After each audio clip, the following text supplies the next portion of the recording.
আসসালামু আলাইকুম, বিসমিল্লাহির রহমানির রহিম। আমি আজকে ডিমের চপ বানাবো। ডিম দিয়ে আলু দিয়ে চপ আর কি, যেটা বানানো হয় ডিমের চপ বানাবো।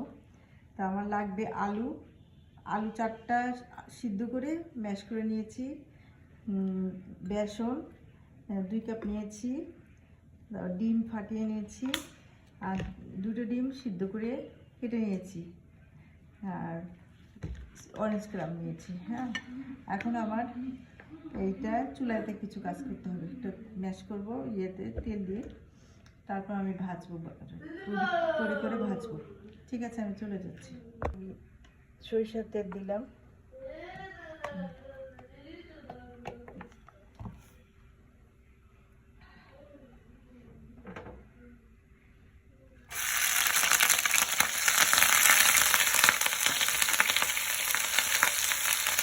আমি হোটেল স্টাইলে আলু দিয়ে ডিম দিয়ে চপটাকে বানাবো।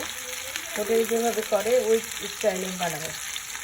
আমি আগে পেঁয়াজটা ভেজে নেব, দেওয়ার পর সব মশলা অল্প অল্প করে এখানে আছে গরম মশলা, তারপরে জিরা গুঁড়া, কাঁচা মরিচ, লবণ, মরিচের গুঁড়া, হলুদের গুঁড়া, আর হলো জিরা গুঁড়া, আর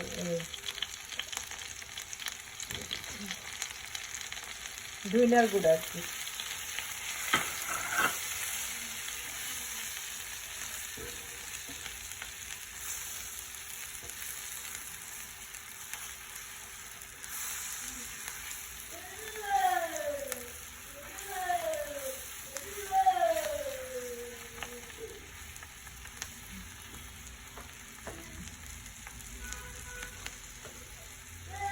একটু পানি দিয়ে মশলাটাকে কষায় নিচ্ছি, মশলার একটু কাঁচা গন্ধটা যাতে চলে যায়।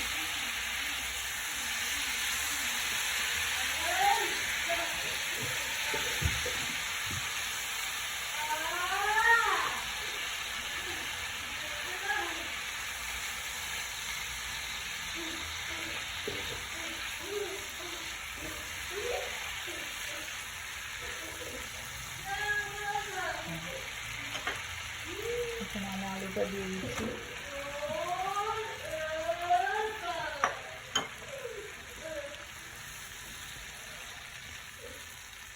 আলুটা দিয়ে ভালো মতো মশলাগুলো আলুর সাথে একদম মাখিয়ে নিব, একদম মিশিয়ে দেব আর কি, যাতে একটু পানিটা এটা না থাকে, একদম মিশিয়ে দেব। পানি থাকলে আবার ওটা ভাজতে গেলে ভাজাটা ভালো হবে না।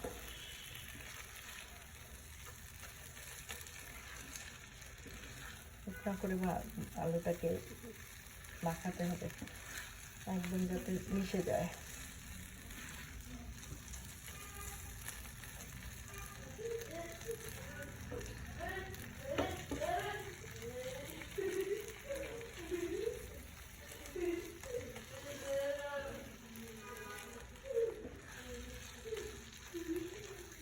একটু ধনিয়া পাতা দিব,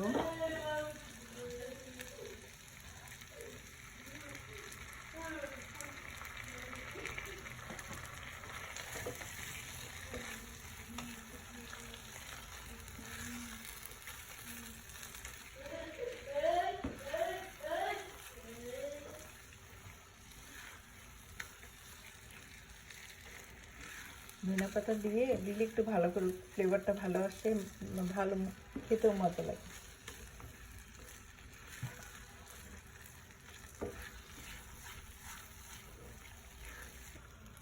আলুটা আমার হয়ে গেছে, আমি এখন উঠে নিচ্ছি, চুলাটা বন্ধ করে দিচ্ছি।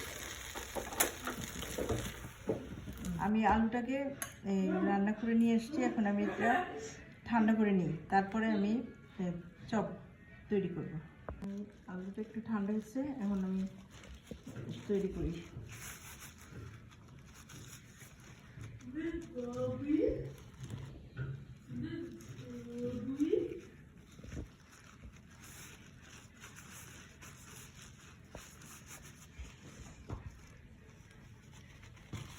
আগে বানাই নিই সবগুলো, তারপরে ব্রেড ক্রাম্ব দিব।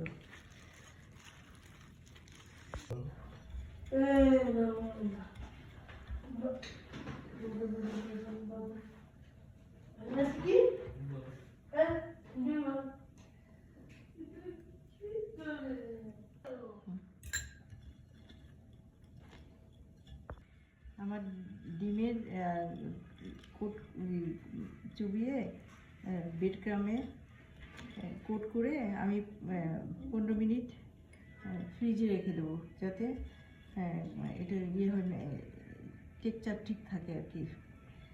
এই জন্য এই গরম তেল আমি কিছুটা এখানে বেসনে দিব, দিলে বেশ ভাজাটা অনেক মচমচে হবে। আমি এটাকে গুলিয়ে নিই।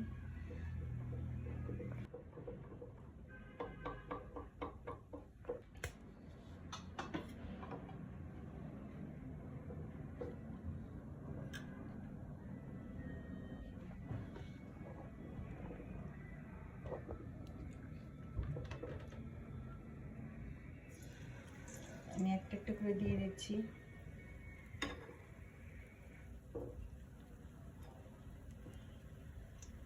আমি একটা একটা করে দিয়ে দিচ্ছি যাতে ভাজাটা তাড়াতাড়ি হয়ে যায়।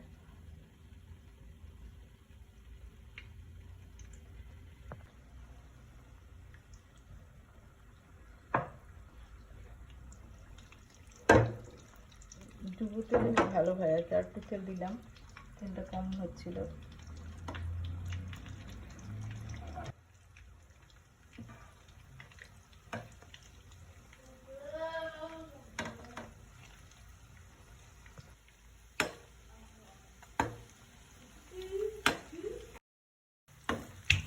এখন আমি উঠিয়ে ফেলি, হয়ে গেছে ভাজা, উঠাচ্ছি।